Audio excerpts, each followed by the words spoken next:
If you've been dealing with any kind of health issues, mental or physical, this is a really important video for you to watch. You might have heard the phrase that when we live in survival mode, we stay in an unhealthy state. We cannot rest, recover, and digest. This is an example of what that looks like using polyvagal theory to describe the experience of your central nervous system, as well as how you can regulate it at the end. When our nervous system becomes dysregulated, this happens in either one of two or sometimes both directions, alternating. One is hyperarousal. This looks a lot like anxiety.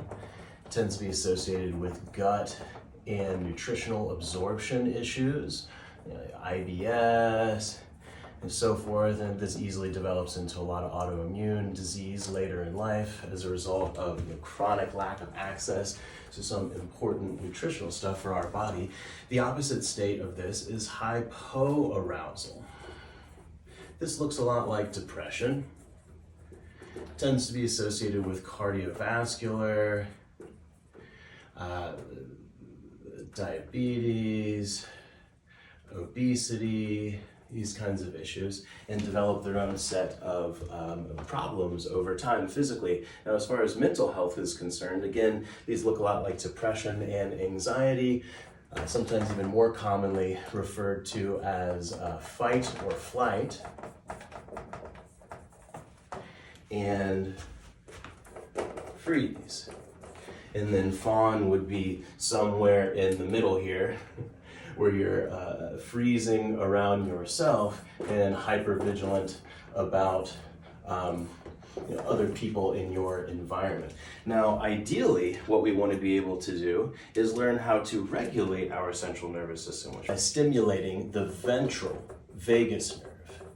You can do this through deep breathing exercises, cold exposure, exercise, either cardiovascular or other kind of ground up modalities like yoga, being out in nature, connecting with loved ones, experiencing own emotion with acceptance and self-love. All these things establish our, stimulate our ventral vagus nerve, which reminds our body that we do not have to be in survival mode, flips back on the parasympathetic nervous system, and reintroduces our body to rest, recover, and digest, so we're not stuck in this sluggish freeze response, and we're not all riled up in this very fight or flighty, anxiety-driven response.